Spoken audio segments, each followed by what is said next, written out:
പപ്പ എന്ത് പറ്റി? നീ കണ്ണൊക്കെ നിറഞ്ഞിക്കണല്ല, എന്ത് പറ്റി?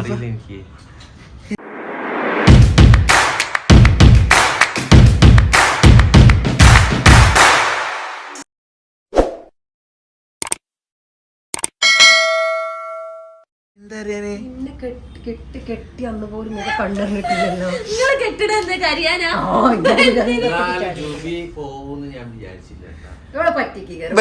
ഓള് പോകുന്നില്ല, ഓൾക്ക് ഓളെ വീട്ടിൽ പോകേണ്ട ഇഷ്ടല്ല.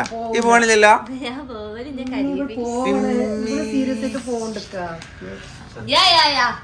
ഞാൻ എന്റെ ഉമ്മന്റെ അടുത്ത് പോയിട്ട് 2 കിലോ പച്ചക്കറി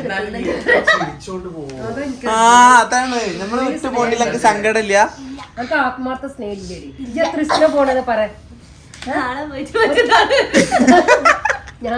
അതിനാണ് പപ്പ ഇങ്ങനൊക്കെ കാര്യണ്ടത്. എന്നാലും 2 ദിവസം മിസ്സായില്ലേ? ഓ 2 ദിവസം ഷൂട്ട് മിസ്സായതേക്കാരം മൂപ്പരുടെ സങ്കടം. പക്ഷെ ഷൂട്ടൊക്കെ ചെയ്ത് വെച്ചോളൂ. അതല്ല ഒരുമാതിരി. ഞാൻ നല്ല കാര്യം പറഞ്ഞതാ. കുട്ടി ഇപ്പൊ പോയിട്ട് നാളെ വൈകുന്നേരം സിത്തു അവിടെ നിന്നോട്ടെ. നാളെ വൈകുന്നേരം അപ്പൊ ഞാനാണ് മുത്ത എനിക്ക് സമാധാനക്കേട് ഉണ്ടാക്കുന്നത്. അങ്ങനെയല്ല ഇപ്പൊ ഈ പറഞ്ഞതിന്റെ അർത്ഥം. അമ്മായിമാര് പറഞ്ഞത് അനുസരിക്കണം. അറിയില്ല, എനിക്ക് ഇന്നെ തീരെ വിലയില്ല. അതില്ല. ഞാൻ എന്റെ അമ്മായിമാണ്. അമ്മായി പറഞ്ഞേ നാളെ പെട്ട് മറ്റന്നാൾ രാത്രി അമ്പത്തിന് ഇവിടെ എത്തിക്കൊണ്ടേ എത്തണം. പപ്പന്റെ അഭിപ്രായം എന്താ? ഇന്ന് ഓള് എത്ര ദിവസം നിക്കണം ഓളെ വീട്ടില്? അത് സത്യം പറഞ്ഞാല് ഓള് കിടന്ന് ഓടിപ്പോയ പോലെ തന്നെ ആടുന്ന് ഇങ്ങോട്ടേക്ക് ഓടി വിളിക്കും. ഇന്ന വേണ്ടെന്നൊക്കെ പക്ഷെ എന്നാലും നിങ്ങൾക്ക് ഒരു ടെൻഷൻ. ജുബി പോകണ്ടില്ല, ഇത്ര സങ്കടമാണ് പപ്പക്ക്. പപ്പക്ക് ഹലനാണോ ജുബിനാണോ ഇഷ്ടം? കുടുങ്ങി പപ്പ കുടുങ്ങി. അല്ല, ഞാൻ അവിടെ പോയാൽ എനിക്ക് ഫാസ്റ്റ് ഫുഡ് തരുന്ന സാധനം ഞാൻ സ്വപ്നത്തിൽ പോലെ കാണൂല. അങ്ങനെ ഒരു മെച്ചുണ്ട്. ഇനി ഈ പൊട്ടത്തേക്ക് ഇപ്പൊ ഫാസ്റ്റ് ഫുഡ് ഇഷ്ടല്ലേ? അതാണ് എനിക്ക് പേടിയാവുന്നത്. പയറ്, പച്ചക്കറി.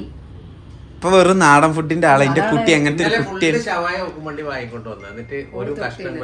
തൊട്ടിയില്ല. പിന്നെ ഞാനും പിന്നെ ഒരു ഫുള്ള് എനിക്കൊന്നും അല്ലാത്തോണ്ട് ഞാൻ ഫുള്ള് തീർത്തി. അല്ല എന്നിട്ട് പോവല്ലേ? അപ്പൊ ഗായ്സ് ഇന്ന് നമ്മള് ജുബിന്റെ വീട്ടിൽ കൊണ്ടാക്കാൻ പോവാണ്. പിന്നെ വീട്ടിൽ നിന്ന് ഇറങ്ങുമ്പോ തന്നെ കുറച്ച് സാധനം ലോഡ് കണക്കിന് വണ്ടി കയറ്റിക്കണ്. അത് ഞാൻ ഇപ്പൊ കാണിച്ചു തരാം. കണ്ടെങ്കിലും ഞെട്ടും, ഉറപ്പാണ്. ഏകദേശം ഒരു ലോറിക്ക് ഞാൻ വിചാരിച്ചു കാറ് മാറ്റി ലോറി ആക്കണമെന്ന് വെച്ച്. അതാ ഞാൻ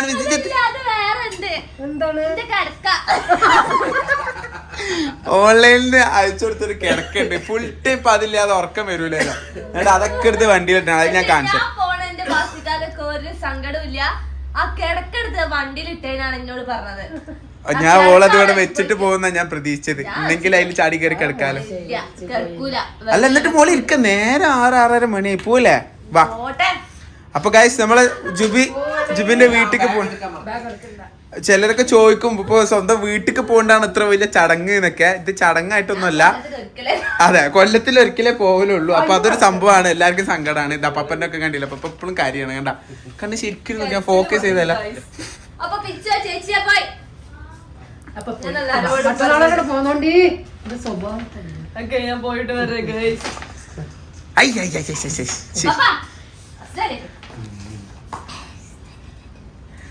അപ്പോളേ ഞാൻ വണ്ടിന്റെ ഉള്ളിൽ എടുത്തിട്ട് സാധനം അവർക്ക് കാണിച്ചു കൊടുക്കട്ടെ. ഓക്കെ ശരി. അത് ഓളെ വീട്ടിലുള്ളതല്ല കേട്ടോ, അത് കസ്റ്റമർക്ക് കൊടുക്കാനുള്ളതാണ്. പോണ വഴിക്ക് ഒരു കസ്റ്റമർ വീടുണ്ട്. അപ്പൊ പപ്പ ഞാൻ കൊണ്ടാക്കിട്ട് വരാം. ഓക്കെ, ഞാൻ അവിടെ നിക്കുന്നില്ല കേട്ടോ. എന്ത് പോവാ. അപ്പൊ ഗൈസ് ഞാൻ വെറുതെ പറഞ്ഞതല്ല കേട്ടോ. അതാ ഇത് കണ്ടല്ലോ, എന്റെ വണ്ടിന്റെ ബാക്ക് ഫുള്ള് സാധന. ഓളെ ഡ്രസ്സ് ആകെ 2 ദിവസത്തിനാണെന്നാ പറഞ്ഞത്. പക്ഷെ സാധനങ്ങൾ കുറച്ചൊന്നുമല്ല. ഇത് പിന്നെ നമ്മളെ അന്നൂസിനും നെന്നൂസിനും ജുബിയുടെ മാമന്റെ മക്കൾക്കോള് വാങ്ങിയതാണ്. ഊട്ടിക്ക് തന്നെ പോയപ്പോ വാങ്ങിയതാണ്. കേറ്റൂല. അത് ഭയങ്കര ആറ്റിറ്റ്യൂഡാണ് ഇവിടെ മാമന്റെ ചെറിയ മക്കൾക്കൊക്കെ. ഇല്ലെങ്കിൽ മൈൻഡ് ചെയ്യൂല, ഇന്നെ പോലും മൈൻഡ് ചെയ്യൂല. ഇത് പിന്നെ ഉപ്പുമാവിന്റെ ബാലവാടിന്ന് കിട്ടിയതാട്ടോ. അപ്പൊ എന്റെ ഉമ്മ അത് നല്ലോണം ഉണ്ടാക്കും. എന്നാ മാഡം വന്ന് കേറിയെങ്കിൽ നമുക്ക് പോവായിരുന്നു.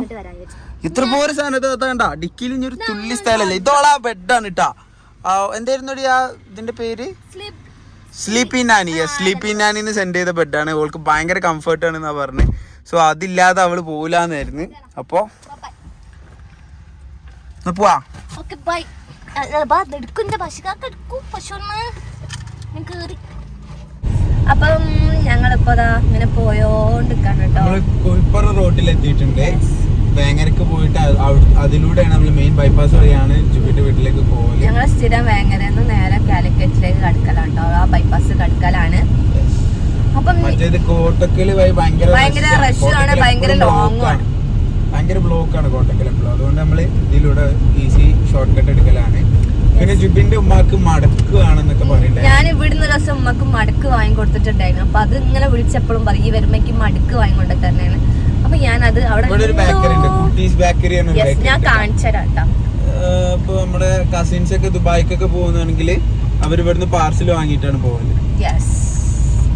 അപ്പൊ ഇവിടെ തന്നെ നമുക്ക് ഓളമാക്കി മടക്ക് വാങ്ങാം. ലൈവാണ്, അതുകൊണ്ടാണ് അത്ര ഡിമാൻഡ് കിട്ടും ഇവിടെ.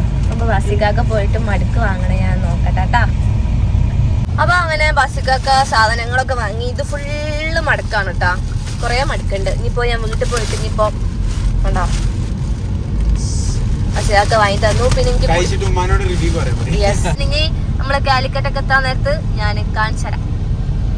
അതിന്റെ ഇടയിൽ എനിക്ക് എന്തെങ്കിലും തിന്നാനാണെന്നൊക്കെ ഉണ്ടെങ്കിൽ തിന്നാനൊക്കെ നിർത്തിട്ടോ ബസിക്കാക്ക. എനിക്ക് തിന്നാനൊക്കെ വാങ്ങി തരണം. ഒന്നും തിന്നില്ല. 3 ദിവസത്തേക്ക് എനിക്ക് തിന്നാൻ കിട്ടൂല. അല്ല അങ്ങനല്ല, എനിക്ക് എന്റെ ഉമ്മനെ കാട്ടി. പക്ഷെ എനിക്ക് പുറത്തുനിന്നുള്ള ഫുഡ് എനിക്ക് അലൗഡ് അല്ല. സത്യം പറയുകയാണെങ്കിൽ പുറത്തുനിന്ന് ഉമ്മ എനിക്ക് ഫുഡ് വാങ്ങി തരില്ല. ഉമ്മ ഉണ്ടാക്കണ നല്ല അടിപൊളി വെജിറ്റബിൾ കറികളും നല്ല അടിപൊളി ഫുഡും അത് തിന്നാനാണ് ഇപ്പൊ ഓടിക്കച്ച് പായണേ. അപ്പൊ ഗൈസ് ഞങ്ങളിങ്ങനെ വർത്താനം പറഞ്ഞു കൊറേ ദിവസം ഞാൻ ഇവിടെ നിക്കണതിനെ കൊണ്ട് എന്റെ ബസ്സിനോട് കൊറേ വർത്താനം ഒരാഴ്ച മുന്നേ തുടങ്ങിയ ലേലമിലിയാണ്. ഇപ്പൊ പറഞ്ഞു 3 ദിവസം വരെ എത്തിച്ചിരിക്കണം. ഞാനൊരു 2 ദിവസം കൊണ്ട് ഇങ്ങോട്ട് കൊണ്ടുവരാൻ ഞാൻ നോക്കാം. ഓക്കെ.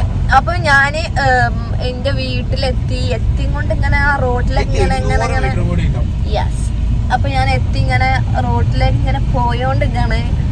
എന്താവും എന്തോ റോഡൊക്കെ ഉഷാറാക്കി ബസ്സിലാക്ക. ഞങ്ങളെ നാട് ഫുള്ള് ഗൂഗിൾ മാപ്പിൽ കൂടി ഇല്ല അങ്ങനെ ഒരു സ്ഥലം. റോഡ് പോയല്ലോ. കുറച്ച് ഭാഗം ധാറിട്ടപ്പോ അപ്പുറത്തെ ധാറക്കിട്ടുണ്ട ഫുള്ള് കുത്തി കേൾക്കാം. വണ്ടി കുറച്ചപ്പോ കേട്ടിട്ട് അല്ലട്ടോ ഞാൻ സ്റ്റിക്ക് പിടിച്ചു. അല്ല ഞാൻ സ്റ്റിക്ക് പിടിച്ചതല്ല, എന്റെ കൈമനാണ് എന്റെ ഫോണിലുള്ളത് ഗൈസ്. അപ്പൊ ഞാൻ എന്റെ ബസ്സിൽ കൊറേ കാര്യങ്ങൾ ഞങ്ങൾക്ക് പറഞ്ഞു തീർക്കാണ്ടായിരുന്നു. ഞാൻ നല്ല കുട്ടിയായിട്ട് അവിടെ കുത്തിരുന്നോണ്ട് ബെഡ്ഷീറ്റ് രാവിലെ എണീറ്റൊക്കെ മടക്കി വെക്കണം. ഞാൻ തിരുമ്പി ഇട്ടിട്ടുണ്ട്. അത് മടക്കി നല്ല കുട്ടിയായിട്ട് അൽമാരയില് വെക്കണം. നേരത്തെ കാലത്ത് എണീക്കണമെന്ന് ഞാൻ പറയില്ല. എന്റെ വസിതൊക്കെ ഉറങ്ങുമ്പോ ചെയ്യാൻ പറയണില്ല. പക്ഷെ ഓള് വരുന്നുണ്ട് എനിക്ക് സൂചന കിട്ടിയ ആ സ്പോട്ടിൽ ഞാൻ എല്ലാം ചെയ്യും. അല്ലാതെ ഞാൻ ഇങ്ങനെ സ്റ്റെപ്പ് ബൈ സ്റ്റെപ്പ് ആയിട്ട് എപ്പോഴും ചെയ്യൊന്നുമില്ല. അങ്ങനെ ഞാൻ എന്റെ വീട്ടിലെത്തി ഗൈസ്. വീട്ടിലിപ്പൊ അന്നൂസൊക്കെ വിളിച്ചിന്. ഓൾ ട്യൂഷൻ ക്ലാസ് പോയിക്കണേ. നോക്കട്ടെ എന്താണ് നമ്മളെ അവസ്ഥ എന്നൊന്നും എനിക്കറിയില്ല. ആ ഗേറ്റ് ഒക്കെ തുറന്ന് നമ്മളെ കുട്ടികളായിട്ട് നിക്കുന്നുണ്ടല്ലോ. ഞാൻ കാണിച്ചു തരാട്ടോ ആരൊക്കെ വരുന്നേന്ന്. ആരും ഡോറ് തുറക്കാനില്ല ഗൈസ്. എന്താ അവസ്ഥ? എന്താ വേണ്ടേ? ആരും ഇല്ല ഗൈസ്. അല്ല അതാ റോൾ നമ്പർ 1 റോൾ നമ്പർ 2